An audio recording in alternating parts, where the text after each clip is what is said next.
Let's find out the truth behind all of the servant classes in Fate. Next episode, next story. Let's do this. In the Fate universe, the Holy Grail War summons heroic spirits, figures from both myth and history reborn to fight under modern masters.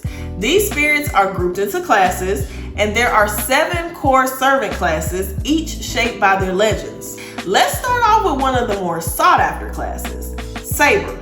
The Knights of Legend defined by honor, swordsmanship, and noble spirit. A prime example is Artoria Pendragon, King Arthur, wielding Excalibur. Sabers are balanced, powerful, and often the most reliable fighters in the Grail War. Typically, this is the class our main character summons, like Kiritsugu Emiya and Shiro Emiya. Next up are Lancers, masters of the spear, agile, quick, deadly. Famous examples include Ku Chulian, the Irish hero, and Karna from the Indian epics. Lancers embody loyalty but also tragedy. They often die serving causes greater than themselves. Ku Chulian, for example, was summoned by Kide Kotomine. Archer, long-range specialist, though in Fate they're much more flexible. Heroic spirits in this class don't always use bows. Sometimes it's more about the distance and how they fight. Emiya as Archer, summoned by Ran Tosaka, twists this rule with unlimited blade works.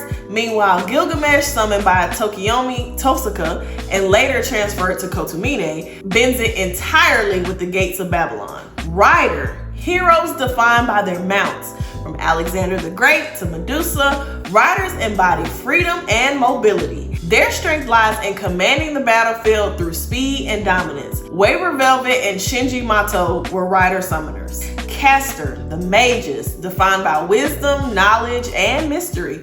From Medea to Merlin, casters manipulate reality through spells. They're often physically weaker, relying on strategy and trickery to survive. Uryu Ryunosuke summoned the infamous Gilles de Rais, while Medea was initially summoned by Atrum Galeasta. Assassin, the shadows. Specialists in stealth and precision, often drawn from groups rather than single figures, like Hassan Asaba, the legendary founder of the Assassins. They aren't feared for brute strength, but for their inevitable strikes. Now, one of the casters we just mentioned, Medea, summoned an assassin. It was flawed though, since servants aren't meant to summon other servants. The true assassin of that war, Hassan of the Cursed Arm, was summoned by Zoken Mato. Berserker, legends driven into madness. Fueled by the mad enhancement skill, they trade reason for sheer destructive power.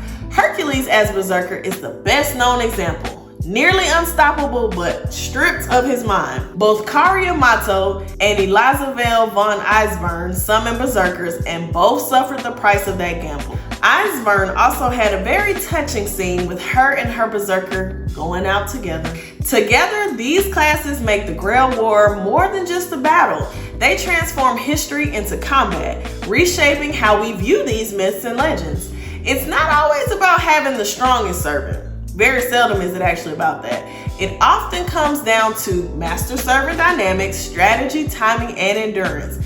That's what really determines who wins the Holy Grail War. Comment, if you were chosen as a master, which servant class would you want at your side? When one arc ends, another one begins. See you next time.